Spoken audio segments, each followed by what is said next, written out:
Welcome, welcome. It is day 18.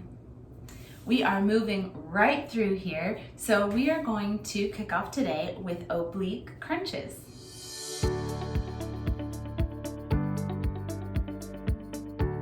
Oblique crunches are obviously going to work your obliques as well as your abs, and the secondary muscles will be your upper back and your legs. So start on your side, legs straight out, arm out like this arm behind your head. Make sure your hips are stacked, and we're gonna start with our legs raised. And now as you tighten your core and exhale, you'll bring your elbow into your knees.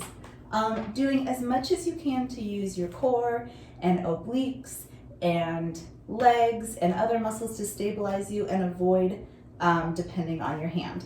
So let's go with 8 of these and then we'll switch to the other side. Ready?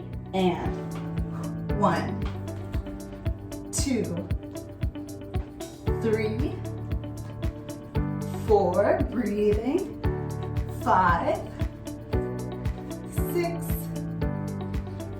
7, 8. Nice job. And you can roll over. I'm gonna switch sides. Doing the same on the other side. I'm curious if anyone has noticed that any exercises are easier on one side or the other. I would not be surprised if you've had that experience.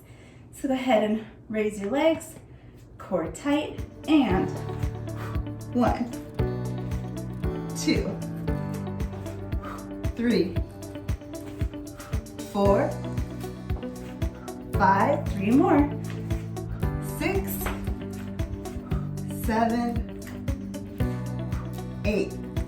Beautiful. And let's sit up. We're going to do a seated side stretch.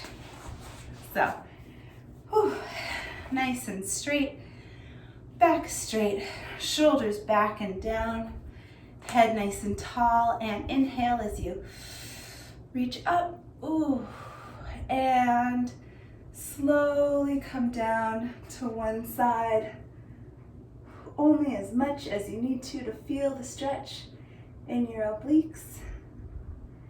And when you're ready, you can inhale again and switch sides.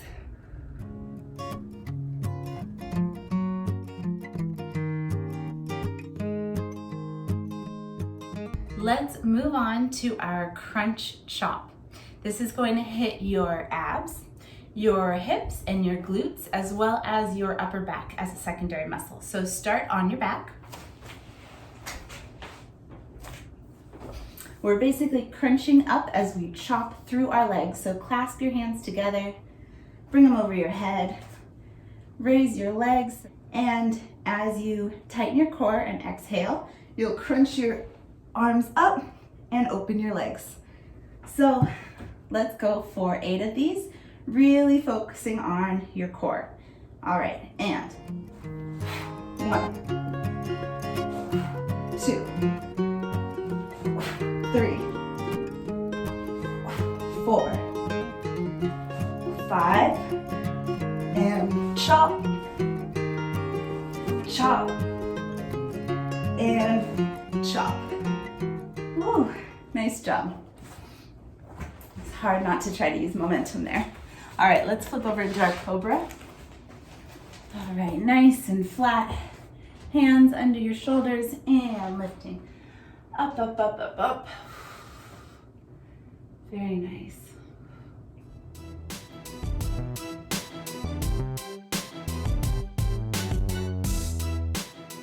Let's finish the day with plank bird dogs. We've done planks, we've done bird dogs. Now we're gonna combine them into one more challenging exercise. Of course, you can always modify and go back to our regular bird dogs, which will be on your hands and knees. Just like this, make sure if this is what you're doing, you've got your hands under your shoulders, your knees under your hips.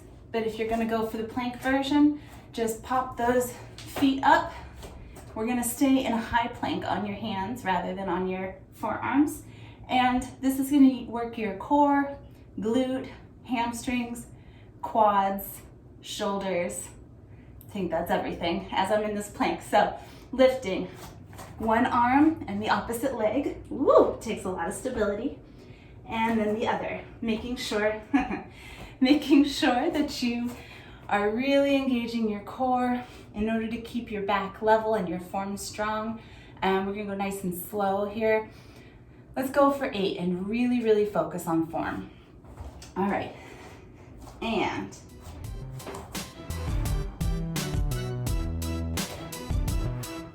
one, woo.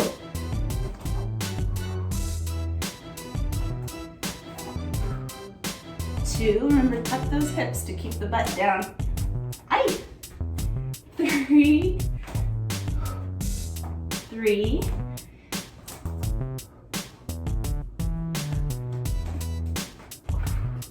4, we got it.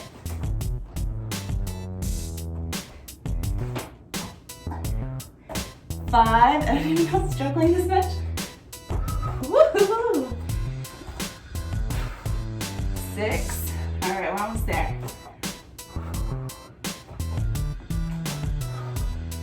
7, let's do it.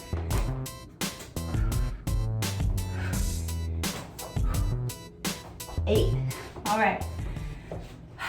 I don't think I've had any illusions about the fact that I'm on this challenge and journey with you.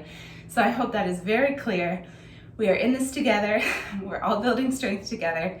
So hopefully your plank bird dogs were stronger than mine, but regardless, we're gonna just keep working. Let's stretch today with our kneeling spinal wave. So starting in child's pose.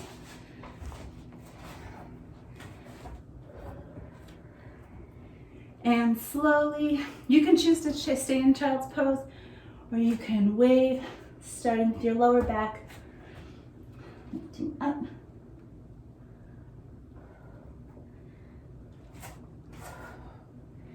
Into cobra, very nice. And when you're ready, you can roll on back. Great job today.